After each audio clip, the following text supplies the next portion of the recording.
Hello നമസ്കാരം, എല്ലാവർക്കും സുഖം തന്നെയല്ലേ? എല്ലാവർക്കും മിയാസ് ഫുഡ് ബുക്കിലേക്ക് സ്വാഗതം. ഇന്നൊരു ഉച്ചയൂണിൻ്റെ റെസിപ്പി ആയിട്ടാണ് കേട്ടോ വന്നിട്ടുള്ളത്. വെറും 30 മിനിറ്റ് കൊണ്ട് ഉണ്ടാക്കിയെടുക്കാൻ പറ്റുന്ന ഒരു ഉച്ചയൂണ് റെസിപ്പിയാണ്. അപ്പോൾ വറുത്തരച്ച സാമ്പാറും മുതിരുപ്പേരി അതേപോലെ തന്നെ ഉണക്കമാന്തൾ വറുത്തതുമാണ്. അപ്പോൾ പെട്ടെന്ന് തന്നെ ഉണ്ടാക്കിയെടുക്കാൻ പറ്റും. അപ്പോൾ നിങ്ങൾക്ക് വീഡിയോ ഫുള്ളായി കണ്ടതിന് ശേഷം വീഡിയോ ഇഷ്ടപ്പെടുകയാണെങ്കിൽ ലൈക്ക് ചെയ്യാനും കമൻറ്റ് ചെയ്യാനും ആദ്യമായിട്ട് കാണുന്നെങ്കിൽ സബ്സ്ക്രൈബ് ചെയ്യാനും മറക്കരുത്. അപ്പോൾ വീഡിയോയിലോട്ട് പോകാം. സാമ്പാർ ഉണ്ടാക്കാൻ വേണ്ടിയിട്ട് കഷ്ണങ്ങൾ കട്ട് ചെയ്തെടുത്തിട്ടുണ്ട്. അപ്പോൾ ഒരു 2-3 വെണ്ടക്കായ, ഒരു ക്യാരറ്റ്, ഒരു പൊട്ടറ്റോ, പിന്നെ കോളിഫ്ലവർ ഉണ്ടായിരുന്നു. അപ്പോൾ ഞാനൊരു കുറച്ചൊരു 2 തണ്ട് കോളിഫ്ലവർ ഇവിടെ കട്ട് ചെയ്തെടുത്തിട്ടുണ്ട്. പിന്നെ അതുപോലെ തന്നെ ഇത് വെള്ളരിക്ക, മത്തങ്ങ, സവോള ഇങ്ങനെ അല്ലി പോലെ അടർത്തിയെടുക്കുകയാണ് ചെയ്തിട്ടുള്ളത്. പിന്നെ ഒരു തക്കാളി, പിന്നെ കുമ്പളങ്ങി ഉണ്ടായിരുന്നില്ല. അപ്പൊ അത് കാരണം എൻ്റെ കയ്യിൽ കുക്കുംബർ ഉള്ള കാരണം കുക്കുംബറാണ് കട്ട് ചെയ്തെടുത്തിട്ടുള്ളത്. കുറച്ച് കറി ലീവ്സ്. അപ്പൊ ഇത്ര കഷ്ണങ്ങൾ വെച്ചിട്ടാണ് ഞാൻ ഉണ്ടാക്കിയെടുക്കാൻ പോകുന്നത്. അതേപോലെ തന്നെ മുതിരയാണ് ഞാൻ ഉപ്പേരിക്ക് വേണ്ടിയിട്ട് എടുത്തിട്ടുള്ളത്. അപ്പൊ മുതിര തലേദിവസം തന്നെ വെള്ളത്തിൽ ഇട്ട് വെച്ചിട്ടുണ്ടായിരുന്നു. അങ്ങനെയാകുമ്പോൾ നമുക്ക് പെട്ടെന്ന് തന്നെ മുതിര വേവിച്ചെടുക്കാൻ പറ്റും. അല്ലാന്നുണ്ടെങ്കിൽ ഞാൻ എന്താ ചെയ്യുന്ന വെച്ചിട്ടുണ്ടെങ്കിൽ മറന്നു പോയിട്ടുണ്ടെങ്കിൽ നേരം വെളുത്ത വശം തന്നെ ചെറിയൊരു ചൂടുള്ള വെള്ളത്തിലിട്ട് വെക്കും. അപ്പോൾ ഒരു 2 മണിക്കൂറൊക്കെ ആകുമ്പോഴേക്കും നമ്മുടെ മുതിര ഒന്ന് കുതിർന്ന് വന്നിട്ടുണ്ടാവും. അങ്ങനെയാകുമ്പോൾ കുക്കറിൽ വേവിച്ചെടുക്കാൻ പെട്ടെന്ന് പറ്റും. അപ്പൊ മുതിരയല്ല, എല്ലാ പയറുവർഗ്ഗങ്ങളും ഇതുപോലെ ഞാൻ ചെയ്തെടുക്കാറ്. അതുപോലെ സാമ്പാർ ഉണ്ടാക്കാൻ വേണ്ടിയിട്ട് ഒരു കുക്കർ സ്റ്റൗമ വെച്ചെടുത്തിട്ടുണ്ട്. അതിലേക്ക് ഞാൻ പരിപ്പ് ഇട്ടുകൊടുക്കാൻ പോവാണ്. അപ്പൊ പരിപ്പ് എന്ന് പറയുന്നത് നമ്മുടെ ഈ ഒരു തുവരപ്പരിപ്പാണ് ഞാൻ എടുത്തിട്ടുള്ളത്. അപ്പൊ ഇതൊരു 2 മണിക്കൂർ ഞാൻ വെള്ളത്തിൽ കുതിർത്ത് വെച്ചതാണ് കേട്ടോ. അപ്പൊ സാധാ വെള്ളത്തിൽ തന്നെയാണ് കുതിർത്ത് എടുത്തിട്ടുണ്ടായിരുന്നത്. അതിനുശേഷം അത് കഴുകിയെടുത്തതിന് ശേഷം കുതിർത്ത് വെച്ചതാണ്. അത് സ്റ്റെയിൻ ചെയ്തിട്ട് ഞാൻ ഇതിലേക്ക് ഇട്ട് കൊടുക്കാൻ പോവാണ്. ഇതിലേക്ക് കുറച്ച് വെള്ളം ഒഴിച്ചെടുക്കുന്നുണ്ട്. താഴത്തൊരു ലെവല് വെള്ളം നിൽക്കണം. നന്നായി വേണ്ട. ഈ ഒരു ഗ്ലാസ് കൊണ്ട് ഒരു ഗ്ലാസ് വെള്ളം ഒഴിച്ചു കൊടുത്താൽ മതി. ഒഴിച്ചു കൊടുത്തിട്ടുള്ളത് കാൽ ഗ്ലാസ് പരിപ്പിലേക്ക് ഈ ഒരു ഗ്ലാസ് കൊണ്ട് ഒരു ഗ്ലാസ് വെള്ളം ഒഴിച്ചിട്ടുണ്ട്. ഇനി അതേപോലെ തന്നെ നമ്മൾ നേരത്തെ ഞാൻ കാണിച്ചെടുത്തിട്ടുണ്ടായിരുന്ന എല്ലാ സാമ്പാർ കഷ്ണങ്ങളും ഇല്ലേ, ഒന്ന് കഴുകിയെടുത്തതിന് ശേഷം ഒരു ബൗളിലേക്ക് മാറ്റി വെച്ചിട്ടുണ്ട്. ആ കറിവേപ്പില ഇടക്ക് ഇട്ടിട്ടുണ്ട്. അപ്പൊ അത് ഈ ബൗൾ ഈ കുക്കറിന്റെ ഉള്ളിലേക്ക് വെച്ചു കൊടുക്കുകയാണ്. അപ്പൊ ഇതുപോലെ വെച്ചു കൊടുക്കുന്നത് എന്തിനാന്ന് വെച്ചിട്ടുണ്ടെങ്കിൽ നമ്മുടെ സാമ്പാർ കഷ്ണങ്ങൾ നന്നായിട്ട് ഉടഞ്ഞു പോവാണ്ടിരിക്കാൻ വേണ്ടിയിട്ടാണ് ഇതേപോലെ ഞാൻ വേവിച്ചെടുക്കുന്നത്. അപ്പൊ ഓൾറെഡി തന്നെ ഞാൻ വേറൊരു വീഡിയോ സാമ്പാറിന്റെ ഇട്ടിട്ടുണ്ട്.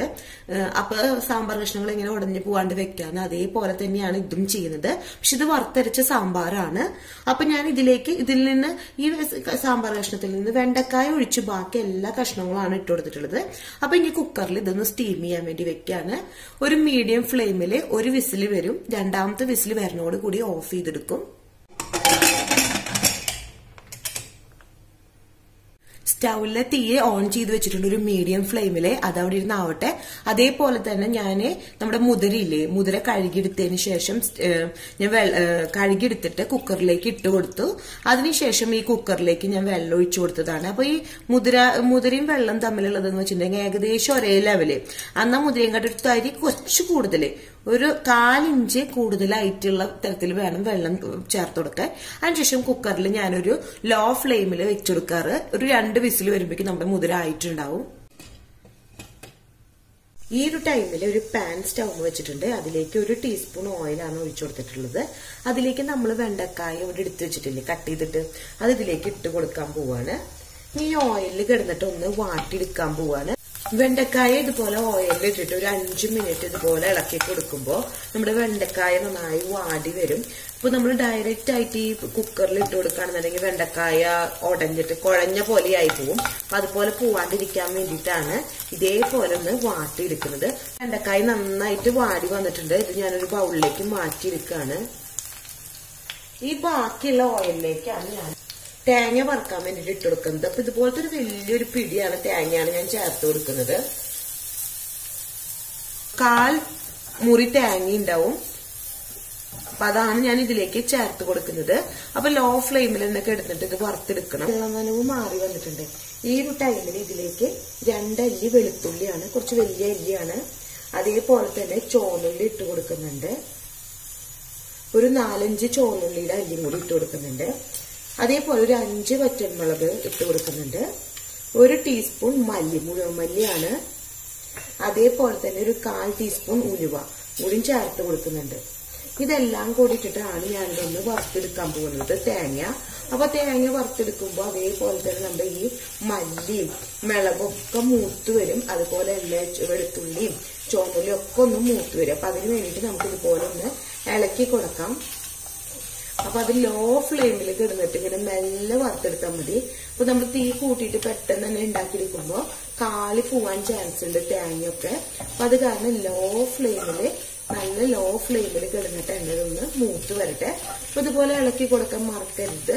ഇടയ്ക്ക് ഇളക്കി കൊടുത്തോണ്ടേ ഇരിക്കണം.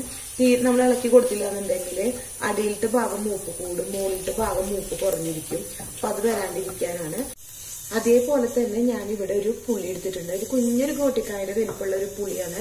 പുളിയുടെ ഒരു ഉണ്ടയാണ് എടുത്തിട്ടുള്ളത്. അതിലേക്ക് ഒരു ഇളം ചൂടുള്ള വെള്ളമാണ് ഒഴിച്ചു കൊടുക്കുന്നത്. സാമ്പാർ വെച്ചിട്ടുള്ള കുക്കറിൽ നിന്ന് 2 വിസിൽ, അതായത് ഒരു വിസിൽ വന്നു, രണ്ടാമത്തെ വിസിൽ വരണോട് കൂടിയിട്ട് അത് ഓഫ് ചെയ്ത് കൊടുത്തിട്ടുണ്ട്. മുതിരയുടെ വിസിൽ വന്നുകൊണ്ടിരിക്കുന്നുണ്ട്. തേങ്ങ നമ്മുടെ ഇവിടെ നന്നായിട്ട് മൂത്ത് വന്നിട്ടുണ്ട്. ഒരു ഗോൾഡൻ കളർ ആയിട്ടുണ്ട്. അപ്പം മിളകും മല്ലിയും ഉള്ളികളൊക്കെ മൂത്ത് വന്നിട്ട് ഈ ഒരു ടൈമിൽ ഇതിലേക്ക് ഒരു 1/4 ടീസ്പൂൺ, ഞങ്ങളുടെ പകുതി മതി മഞ്ഞൾപ്പൊടിയാണ് ഞാൻ ചേർത്ത് കൊടുക്കുന്നത്. അധികം മഞ്ഞൾപ്പൊടി വേണ്ട, അത് ചേർത്ത് കൊടുക്കുകയാണ്. അതേപോലെ തന്നെ ഇതിലേക്ക് ഒരു 1/4 ടീസ്പൂൺ കായത്തിൻ്റെ പൊടിയും കൂടിയും ചേർത്ത് കൊടുക്കുന്നുണ്ട്. അപ്പോൾ മുഴുവൻ കായ ആണെന്നുണ്ടെങ്കിൽ നമ്മൾ നേരത്തെ വറുത്തെടുക്കുമ്പോൾ നടുവിൽ കുറച്ച് ഓയിൽ ഒഴിച്ചിട്ട് അതിൻ്റെ നടുവിലേക്ക് കായ ഇട്ടിട്ടൊന്ന് വറുത്തെടുക്കണം. അപ്പോൾ ഇത് പൊടിയായ കാരണമാണ് ഞാൻ അവസാനം ചേർത്ത് കൊടുത്തത്. അപ്പോൾ നന്നായിട്ടൊന്ന് ഇളക്കി കൊടുത്തതിന് ശേഷം ഞാൻ സ്റ്റവ് ഓഫ് ചെയ്ത് കൊടുക്കുകയാണ്. അതിനുശേഷം ഒരു 2 മിനിറ്റ് ഒന്ന് ഇളക്കി കൊടുക്കണം. അല്ലെങ്കിൽ ആ ചൂടുകൊണ്ട് ഇത് കാളി പോകാൻ ചാൻസ് ഉണ്ട്. അല്ലെങ്കിൽ വേറെ പാത്രത്തിലേക്ക് മാറ്റിയെടുക്കണം ഇളക്കി കൊടുക്കുന്നില്ല എന്നുണ്ടെങ്കിൽ. അതേപോലെ തന്നെ ഞാൻ ഉണക്കമാന്തൽ വറക്കാമെന്ന് വിചാരിച്ചിട്ടുണ്ട്. അപ്പം നാട്ടിൽ നിന്ന് വരുമ്പോൾ കൊടുന്നതാണ്. അപ്പോൾ ഫ്രീസറിലാണ് ഞാൻ ഉണക്കമാന്തൽ സൂക്ഷിക്കുക. ആവശ്യാനുസരണം ഉള്ളത് അപ്പെടുക്കും. അതിനുശേഷം ഇതിലേക്ക് ഒരു ഗ്ലാസ് വെള്ളം, സാധാ വെള്ളം ഒഴിച്ചു കൊടുക്കുകയാണ്. അപ്പം ഇതുപോലെ വെള്ളത്തിൽ കുറച്ച് നേരം ഒന്ന് കിടക്കട്ടെ എന്ന് വിചാരിച്ചിട്ടാണ്. അതിനുശേഷമാണ് ഞാൻ ഇതൊന്ന് തൊലി കളഞ്ഞെടുക്കുന്നുള്ളൂ. അതേപോലെ തന്നെ മിക്സിയുടെ ജാറിലേക്ക് നമ്മൾ തേങ്ങ വറുത്തെടുത്തത് ഞാൻ ചേർത്ത് കൊടുത്തിട്ടുണ്ട്. മിക്സിയിൽ ആദ്യം പൾസ് ബട്ടണിൽ ഇട്ടിട്ട് ഒന്ന് ചതച്ചെടുക്കും. അതിനുശേഷം കുറച്ച് വെള്ളം ഒഴിച്ചിട്ട് അരച്ചെടുക്കും. നന്നായിട്ട് പേസ്റ്റ് പോലെ അരച്ചെടുക്കാൻ പോവാണ്. ഇപ്പൊ ഇവിടെ അരച്ചെടുത്തിട്ടുണ്ട്. ഒരു 1/2 ഗ്ലാസ് വെള്ളമാണ് മൊത്തത്തിൽ ഞാനിത് അരച്ചെടുക്കാൻ വേണ്ടിയിട്ട് ചേർത്ത് കൊടുത്തിട്ടുള്ളത്. അതിനുശേഷം നന്നായിട്ട് പേസ്റ്റ് പോലെ അരച്ചെടുത്തിട്ടുണ്ട്. അപ്പൊ ഞാൻ ഇവിടെ കുക്കർ തുറന്നു കൊടുത്തിട്ടുണ്ട്. നമ്മുടെ കഷ്ണങ്ങളൊക്കെ വെന്ത് വന്നിട്ടുണ്ട്. ഇപ്പൊ വേറൊരു പാൻ വെച്ചിട്ടുണ്ട്. ഈ പാനിലേക്ക് 1/2 ടീസ്പൂൺ ഓയിലാണ് ഒഴിച്ചു കൊടുത്തിട്ടുള്ളത്. അപ്പൊ ഓയിൽ ചൂടായി വന്നപ്പോൾ അതിലേക്ക് കടുക് ഒരു 1/2 ടീസ്പൂണിന്റെ കാട്ടും കുറച്ച് കൂടുതൽ 1/4 ടീസ്പൂൺ വരെ നമുക്ക് ചേർത്ത് കൊടുക്കാം. 1/2 to 1/4 ടീസ്പൂൺ വരെ ചേർത്ത് കൊടുത്തിട്ടുണ്ട്. അതൊന്ന് പൊട്ടി വരട്ടെ. പൊട്ടി തുടങ്ങിയിട്ടുണ്ട്. ഇതിലേക്ക് ഒരു 2 നുള്ള് ഉലുവയാണ് ഇട്ട് കൊടുക്കുന്നത്. ഇത് ലോ ഫ്ലെയിമിലേക്ക് ആക്കി കൊടുത്തതിന് ശേഷം ഒരു 4 വറ്റൽമുളക് കട്ട് ചെയ്തിട്ട് ഇട്ട് കൊടുക്കുകയാണ്. അതേപോലെ തന്നെ ഒരു പിടി കറിവേപ്പിലയും കൂടി ചേർത്ത് കൊടുക്കുന്നുണ്ട്. 1/4 ടീസ്പൂൺ കായപ്പൊടി ചേർത്ത് കൊടുത്തു. ഇതിലേക്ക് നമ്മൾ നേരത്തെ വെള്ളത്തിൽ വിട്ട് വെച്ചിട്ടുണ്ടായിരുന്നില്ലേ പുളി, അപ്പൊ കണ്ടില്ല നന്നായിട്ട് പുളിയുടെ സത്ത് കിട്ടിയിട്ടുണ്ട്. അത് ഇതിലേക്ക് ഒഴിച്ചു കൊടുക്കാണ്. അരക്കും ചേർത്ത് കൊടുക്കാം. വേവിച്ചെടുത്തിട്ടുള്ള കഷ്ണങ്ങളും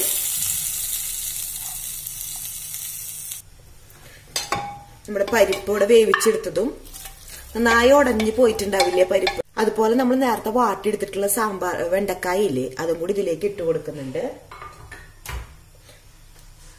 ഒരു 1/4 ഗ്ലാസ് വെള്ളം എടുത്തിട്ട് നമുക്ക് ഇതിൽ പുളി ഒന്നും കൂടി ഒന്ന് പിഴിഞ്ഞെടുക്കാം. അപ്പൊ ഒന്നും കൂടി ഉള്ളത് ഫുള്ളായിട്ട് വരാൻ വേണ്ടിയിട്ടാണ്. എന്നിട്ട് ഈ പുളിവെള്ളം ഞാൻ മിക്സിയുടെ ജാറിലേക്ക് ചേർത്ത് കൊടുത്തിട്ട് ആ മിക്സിയുടെ ജാറൊന്ന് കഴുകിയെടുക്കുകയാണ്. അപ്പൊ മിക്സിയിലേക്ക് ഒഴിച്ചിട്ട് ആ വെള്ളം കൂടി ഇതിലേക്ക് ചേർത്ത് കൊടുത്തിട്ടുണ്ട്. ഇനി ഒരു മീഡിയം ഫ്ലെയിമിലേക്ക് വെച്ച് കൊടുക്കാം. അതിനുശേഷം കയ്യിൽ വെച്ചിട്ട് നന്നായിട്ടൊന്ന് ഇളക്കി കൊടുക്കാം. അതുപോലെ തന്നെ ഇതിലേക്ക് ഒരു 1/4 കഷ്ണമൊന്നുമില്ല, 2 നുള്ള് വെല്ലത്തിന്റെ നുള്ളും കൂടി ചേർത്ത് കൊടുക്കുന്നുണ്ട്. അപ്പൊ നമ്മുടെ ഈ സാമ്പാറിന് ഒരു പ്രത്യേക ഒരു ടേസ്റ്റ് കിട്ടും. അതുപോലെ തന്നെ സാമ്പാറിലേക്ക് ആവശ്യമുള്ള ഉപ്പ് ചേർത്ത് കൊടുക്കണം. ഞാനൊരു 1/2 ടീസ്പൂണിന്റെ അടുത്ത് ഉപ്പ് ചേർത്ത് കൊടുക്കുന്നുണ്ട്. നിങ്ങൾക്ക് കട്ടി കൂടുതലാണ് തോന്നുകയാണെന്നുണ്ടെങ്കിൽ ഒരു 1/4 ഗ്ലാസ് വെള്ളം കൂടി ഇതിലേക്ക് ഒഴിച്ചു കൊടുക്കാം. അല്ലാന്നുണ്ടെങ്കിൽ ഈ ഒരു കട്ടിയിൽ ഉണ്ടാക്കിയെടുക്കാം. ഇപ്പൊ തിളച്ചു തുടങ്ങിയിട്ടുണ്ട്. ഈ ഒരു ടൈമിൽ ലോ ഫ്ലെയിമിലേക്ക് വെച്ചുകൊടുക്കാം. എന്നിട്ട് ഒരു 5 മിനിറ്റ് ലോ ഫ്ലെയിമിൽ കിടക്കട്ടെ. അപ്പൊ നമ്മുടെ സാമ്പാർ കഷ്ണങ്ങളൊക്കെ ഈ എരിവും ഉപ്പും എല്ലാം പിടിച്ച് നല്ലൊരു ടേസ്റ്റി ആയിട്ട് വരുള്ളൂ. ഒരു പാനിലേക്ക് 1/2 ടീസ്പൂൺ വെളിച്ചെണ്ണയും അതിലേക്ക് ഒരു 8 ചുവന്നുള്ളിയും ഒരു 4-6 വെളുത്തുള്ളിയും കൂടിയിട്ട് ചതച്ചെടുത്തതാണ്. അത് ഇതിലേക്ക് ചേർത്ത് കൊടുത്തിട്ടുണ്ട്. ഇതൊന്ന് മൂപ്പിച്ചെടുക്കാനാണ്. ഇപ്പുറത്ത് നമ്മുടെ സാമ്പാർ ചെറുതായി തിളച്ചിങ്ങനെ വരുന്നുണ്ട്. ഒരു 5 മിനിറ്റ് ആയിട്ടുണ്ട്. അതൊന്ന് ഓഫ് ചെയ്ത് കൊടുക്കുകയും ചെയ്യാം. അപ്പൊ അതൊന്നും അവിടെ ഇരിക്കട്ടെ. നമ്മുടെ കുക്കറിന്റെ പ്രഷറൊക്കെ മാറി വന്നിട്ടുണ്ട് മുതിരയുടെ. അപ്പൊ അത് തുറന്ന് നോക്കാം. ഇപ്പൊ ഇവിടെ മുതിരയൊക്കെ വെന്ത് വന്നിട്ടുണ്ട്. കൈകൊണ്ട് എടുത്ത് നോക്കുകയാണെന്നുണ്ടെങ്കിൽ എന്നെ കണ്ടില്ലേ വെന്ത് ഉടഞ്ഞ് വരുന്നുണ്ട്. ഇതിലേക്ക് ഒരു പിടി കറിവേപ്പിലയും കൂടിയും ചേർത്ത് കൊടുക്കുന്നുണ്ട്. മുതിരയിലേക്ക് ഞാൻ ഉപ്പ് ചേർത്ത് കൊടുത്തിട്ടില്ല. അപ്പൊ ഇപ്പോഴാണ് ഞാൻ ഉപ്പ് ചേർത്ത് കൊടുക്കുന്നത്. അപ്പൊ മുതിരയിലേക്കും കൂടിയുള്ള ഉപ്പായിട്ട് ഞാൻ ഒരു 1/2 ടീസ്പൂണിന്റെ അടുത്ത് തന്നെ ഇതിലേക്കും ചേർത്ത് കൊടുക്കുന്നുണ്ട്. അതിനുശേഷം ഇളക്കിയെടുക്കാം. മുടങ്ങിയിട്ടുണ്ട്. ഈ ഒരു ടൈമിൽ ഇതിലേക്ക് ഇടിയൻ മിളകാണ്. അപ്പൊ ഞാൻ വീട്ടിൽ ചതച്ചെടുക്കുന്ന മിളകാണ്. അപ്പൊ അതിൽ നിന്നാണ് ഞാൻ ചേർത്ത് കൊടുക്കാൻ പോകുന്നത്. 1.5 ടീസ്പൂണിന്റെ അടുത്ത് തന്നെ ഞാൻ ചേർത്ത് കൊടുത്തിട്ടുണ്ട്. കുഞ്ഞ് സ്പൂണായ കാരണം കുറച്ച് കൂടുതൽ പ്രാവശ്യമായിട്ടാണ് ചേർത്ത് കൊടുത്തിട്ടുള്ളത്. അതേപോലെ തന്നെ ഒരു 1/4 ടീസ്പൂൺ മഞ്ഞൾപ്പൊടിയും കൂടിയും ചേർത്ത് കൊടുക്കുന്നുണ്ട്. ഇത് വരുന്ന ഒരു നല്ലൊരു സ്മെല്ല് വരും. അതുവരയ്ക്ക് നമ്മൾ ഇതുപോലെ ഇളക്കി കൊടുക്കണം. ഇപ്പൊ നല്ല മണം വന്നു തുടങ്ങിയിട്ടുണ്ട്. ഈ ഒരു ടൈമിൽ ഇതിലേക്ക് ഒരു 1/2 കപ്പ് തേങ്ങയാണ് ഞാൻ ചേർത്ത് കൊടുക്കുന്നത്. നന്നായിട്ടൊന്ന് ഇളക്കിയെടുക്കാം. ആ വെള്ളത്തോടൊക്കെ തന്നെ ഞാൻ ചേർത്ത് കൊടുക്കുന്നുണ്ട്. ഞാൻ പറഞ്ഞ പോലെ വെക്കുകയാണെന്നുണ്ടെങ്കിൽ അധികം വെള്ളമൊന്നും ഉണ്ടാവില്ല. ചെറിയൊരു വെള്ളം തന്നെ ഉണ്ടാവുള്ളൂ. അപ്പൊ അത് ഫുള്ളായിട്ട് തന്നെ നമുക്ക് ചേർത്ത് കൊടുക്കാൻ പറ്റും. ഇനി ഒരു മീഡിയം ഫ്ലെയിമിലേക്ക് വേണമെങ്കിൽ വെച്ചു കൊടുക്കാം. നന്നായിട്ടൊന്ന് മിക്സ് ചെയ്തിട്ട് നമ്മുടെ ഈ വെള്ള നനവൊക്കെ ഒന്ന് വറ്റിച്ചെടുക്കുകയാണ് ഞാൻ ചെയ്യുന്നത്. മുതിരയ്ക്ക് ചൂടാണ്. അപ്പൊ അത് കാരണം തണുപ്പുള്ള സമയത്ത് മുതിര കഴിക്കുന്നത് നല്ലതാണ്. അപ്പൊ ഇവിടെ നല്ല തണുപ്പാണ്. അപ്പൊ അത് കാരണം ഞാൻ വിചാരിച്ചിരുന്ന ഒരു മുതിര തോരൻ വെക്കാന്ന് വിചാരിച്ചിട്ടാണ് ഞാൻ ഈ മുതിര തോരൻ വെച്ചിട്ടുള്ളത്. ഞങ്ങളുടെ അവിടെ മുതിര തോരൻ എന്നല്ല, മുതിര ഉപ്പേരി എന്നാണ് പറയാ. ഉപ്പേരി അങ്ങനെ റെഡി ആയിട്ടുണ്ട്. ഈ വെള്ളം ഒന്ന് വറ്റിച്ചെടുക്കട്ടെ. മുതിരയിലത്തെ വെള്ളമൊക്കെ വറ്റി വന്നിട്ടുണ്ട്. ഈ ഒരു ടൈമിൽ ഓഫ് ചെയ്തെടുക്കാം. പിന്നെയുള്ള ഒരു ചെറിയ നനവ് തന്നെ ആ ചൂടുകൊണ്ട് തന്നെ വറ്റി വരും പാനില്. അപ്പൊ ഞാൻ സ്റ്റവ് ഓഫ് ചെയ്ത് കൊടുത്തിട്ടുണ്ട്. അതിനുശേഷം ഒന്ന് ഇളക്കിയെടുത്തതിന് ശേഷം നമുക്ക് ഇത് നീക്കി വെക്കാം. മീൻ വറുക്കാൻ വേണ്ടിയിട്ട് ഞാനൊരു പാൻ വെച്ചിട്ടുണ്ട്. അപ്പൊ പാനിന്റെ നടുവിലേക്ക് 1 ടീസ്പൂൺ ഓയിൽ ഒഴിച്ചിട്ടുണ്ട്. അപ്പൊ മാന്തളാണ്. അപ്പൊ മാന്തൾ എന്ന് വെച്ചിട്ടുണ്ടെങ്കിൽ ഞാൻ നേരത്തെ വെള്ളത്തിലിട്ടിട്ട് 1 മണിക്കൂർ കഴിഞ്ഞപ്പോൾ വെള്ളത്തിൽ നിന്ന് എടുത്തതിന് ശേഷം തൊലി കളഞ്ഞിട്ട് എടുത്തതാണ്. അപ്പൊ ഇതിൽ ഉപ്പ് പിന്നെ ഉണക്കമാന്തളാകുമ്പോൾ ഉണ്ടാവും. പിന്നെ ഇതിൽ മിളകൊന്നും ഇപ്പൊ ഞാൻ ചേർത്ത് കൊടുക്കുന്നില്ല. ആദ്യം തന്നെ ഇതൊന്ന് ഫ്രൈ ചെയ്തെടുക്കുകയാണ്. അപ്പൊ അതാണ് ചെയ്യാൻ പോകുന്നത്. അപ്പൊ ഓയിൽ ഇത് ചൂടായി വന്നിട്ടുണ്ട്. ഇതിലേക്ക് ഓരോ മീനായിട്ട് ഇട്ട് കൊടുക്കുകയാണ്.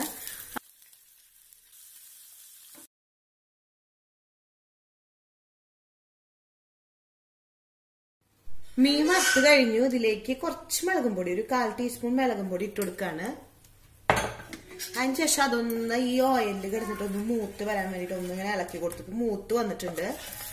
അതിലേക്കാണ് ഞാൻ ഈ ഉണക്കമാന്തൽ ഇട്ടിട്ടൊന്ന് മിക്സ് ചെയ്ത് കൊടുക്കുന്നത്. അപ്പൊ നമ്മുടെ ഉണക്കമാന്തലേക്ക് ആവശ്യത്തിനുള്ള എരിവ് പിടിക്കും.